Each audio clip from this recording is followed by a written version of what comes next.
अस्सलाम वालेकुम everyone, welcome to my channel Zia Saad vlogs. I hope कि मेरी यूट्यूब फैमिली बिल्कुल ठीक ठाक होगी, फिट फाट होगी और ईमान और सेहत की दौलत से माला माल होगी।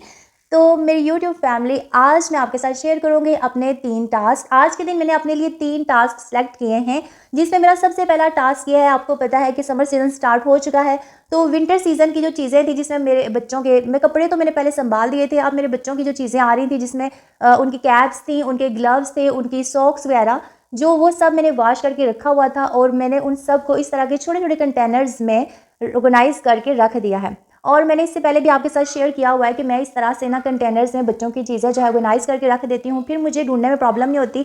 क्योंकि एक कंटेनर में मैं जो है वो ग्लव्स जो कैप इस तरह से ना मैंने डिवाइड किया हुआ है इनको, कि कौन सी चीज़ मैंने कहाँ रखनी है। इस तरह चीज़ें आपके लिए ढूंढना जो है वो मुश्किल नहीं होता और इसके साथ आप इजीली इनको यूज़ भी कर लेते हैं। दूसरा जो मेरा टास्क है वो था कि मैंने टूथ पिकर में टूथ पिक्स डालनी थी और साल्ट वगैरह डाल के मैंने उसको प्रिपेयर करना था। और मेरा तीसरा टास्क जो कि बहुत ही इंपॉर्टेंट होता है और अक्सर हम लोग उसको निगलेक्ट कर देते हैं, कि हम लोग सिलाई मशीन पे कपड़े तो स्टिचेस करते हैं लेकिन उसकी सफाई को हम भूल जाते हैं। अच्छा, आप उसकी सफाई भी करें ना, तो जो उसके नीचे वाले इस तरह के जो ड्रॉ बने होते हैं ना, उसकी सफाई भी बहुत ज़रूरी होती है। तो ये मेरे पास जो ओल्ड कप्स थे जो मैंने दोबारा से रीयूज़ करके इस तरह की चीज़ों के लिए मैंने रखे थे, मैंने आपके साथ शेयर किया हुआ है। तो टाइम ना मेरे साथ क्या होता है कि मुझे अगर बच्चों की कोई शर्ट का बटन टूट जाता, मुझे नीचे से गिरा हुआ मिलता, या फिर रहीम के किसी फ्रॉक का फ्लावर जो है वो उतर जाता, तो मैं इस तरह से ना जो मशीन का ड्रॉर है उसमें मैं रख देती थी। तो इस तरह मैंने सारी चीज़ें केस जो भी ना वो मैं रखती गई ना, तो मैं उनको प्रॉपर जगह पर नहीं रख पाई, क्योंकि समटाइम आप इतने बिजी होते हैं कि आप कहते हैं आप कौन जो है वो ड्रॉ को खोले, उसके अंदर से वो चीज़ें निकाले, उसको ऑर्गेनाइज करे।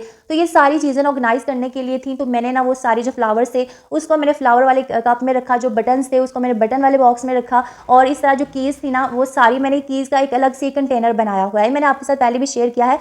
अब ना ये कीज़ ना मैं किसी दिन इनको वॉश भी करूँगी। तो इस तरह से ना अगर आप अपने घर की चीज़ें जो हैं वो एक उनकी प्लेस बना दें, यानी हर चीज़ की ना आपके घर में एक जगह होनी चाहिए, तो जब आप घर की चीज़ों को उनकी जगहों पर रखेंगे तो आपका घर जो है वो वैसे ही साफ़ सुथरा और ऑर्गेनाइज लगेगा। आप लोग बिलीव करें कि बहुत छोटी छोटी चीज़ें होती हैं जो हम ना कहते हैं बाद में कर लेंगे। मेरे साथ भी ऐसे ही हुआ ना कि मैं चीज़ों को रखती कि मैंने कहा कर लूँगी, तो वो देखें ना वो इतना जो मशीन का ड्रॉर था गंदा गंदा सा, और इतना जो उसमें चीज़ें थी बहुत अजीब सी लग रही थी। अब मैंने ना उन चीज़ों को ऑर्गेनाइज करके अपनी जगहों पर रखा है। और मशीन में जो आपको मेरा एक ब्रश नज़र आया वो मैंने मशीन की क्लीनिंग के लिए रखा हुआ है। जब आप मशीन को साफ़ करते हैं उसमें बहुत ज़्यादा डस्ट पड़ जाती है, आपको पता है उसके अंदर पुर्जे होते हैं। यहाँ पर देखें, अब मैं किचन में ना ये चटनी बना रही थी और थोड़ी सी वहाँ पे गिरी हुई थी, तो फ़ौरन से मैंने ना कपड़ा लिया और उसको साफ़ कर दिया। इस तरह चीज़ों को आप साथ साथ ही साफ़ करते रहें ना, तो आपका किचन भी नीट एंड क्लीन लगता है। हम समटाइम कहते हैं चलिए कर लेंगे, अभी और काम कर लें, तो वो जो दाग है ना वो वहीं पे ना ड्राई हो जाते हैं, फिर वो दोबारा इजीली साफ़ नहीं होते, फिर आपको कुछ ना कुछ यूज़ करके उनको साफ़ करना पड़ता है। तो जब आप मशीनों के पुर्जे ना इस तरह छोटे छोटे होते हैं, तो आप ना ये पुराना जो आपके पास टूथब्रश होता है ना उसको आप यूज़ करके अच्छी तरह से मशीन की डस्टिंग कर सकते हैं, और इस तरह से डस्ट पुर्जों के अंदर नहीं जाती और आपकी मशीन जो है वो काफ़ी अरसे तक चलती है। तो ये पकोड़े जो है आज इस तरह से मेरे हस्बैंड ही बस पकौड़ा का मसाला ज़्यादा बनाते हैं, तो इस तरह से आज ना उन्होंने चॉप कर दिए थे, पोटैटोस बिल्कुल छोटे छोटे थे, तो उसके इस तरह से क्रिस्पी से पकोड़े बने हैं। तो आप लोग भी ट्राई कीजिएगा, जब आपके पास टाइम ना हो कि आप पकौड़ों की प्रॉपर एक शेप में उनको काटें, तो आप ना चॉपर में वो आलू डाल के छोटे करके, तो चॉपर में ना वो बिल्कुल उनको बारीक बारीक करके ना इस तरह के पकौड़े भी ट्राई कर सकते हैं। मुझे पकौड़ों की शेप इतनी अच्छी नहीं लग रही थी क्योंकि उसमें धनिया नहीं था, तो धनिया डालने से ना उनकी शेप इतनी ज़्यादा प्यारी हो गई थी। और ये पकौड़े जो हैं ये मेरी जेठानी ने भेजे थे।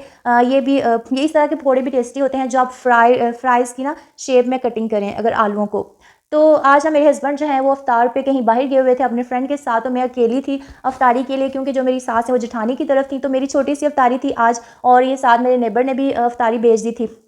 तो मैं जो है ये बाज़ार की जो चटनियाँ हो गई या फिर जो ग्रीन चटनियाँ मुझे है इतनी पसंद नहीं है, लेकिन जब हम दही वाले बनाते हैं ना तो हम उसमें यूज़ करते हैं, और फिर ना मुझे दही बहुत पसंद है बगैर किसी चटनी वगैरह के। तो मैंने ना जब हस्बैंड नहीं थे तो मैंने फिर अपने लिए सिर्फ दही की चटनी वहाँ पे यानी सिर्फ दही रखा था। मैंने कहा मैं पकौड़ों के साथ ना सिर्फ दही यूज़ करूँगी। लेकिन जब हस्बैंड घर होते हैं ना तो फिर मुझे सारी चटनियाँ रखनी पड़ती हैं, बाज़ारी भी जो ग्रीन चटनी है वो भी, और केचप वगैरह सारा कुछ। तो ये मैं आपके साथ अपना इलेक्ट्रिक स्टोव शेयर कर रही हूँ। ये मेरी एक बहुत प्यारी सिस्टर है, उन्होंने मुझे गिफ्ट किया है, तो अल्लाह ताला उनकी रिज़्क़ में मज़ीद बरकत अता फ़रमाए। और जब उन्हें पता चला ना हमारी तरफ ये आजकल गैस का बहुत इशू चल रहा है, तो फिर उन्होंने मेरे लिए जो है ये गिफ्ट भेजा है। तो मैं अपने व्लॉग में भी उनका बहुत शुक्रिया अदा करती हूँ। और हमने ना यहाँ पे इसको अनबॉक्स किया और अब हम चेक कर रहे थे कि इसको कैसे यूज़ करना है। तो आई होप आपको मेरी आज की वीडियो अच्छी लगी होगी। मिलते हैं नेक्स्ट वीडियो में, तब तक के लिए आपने अपना बहुत सारा ख्याल रखना है, दुआ में मुझे लाजमी याद रखना है। अल्लाह हाफिज़।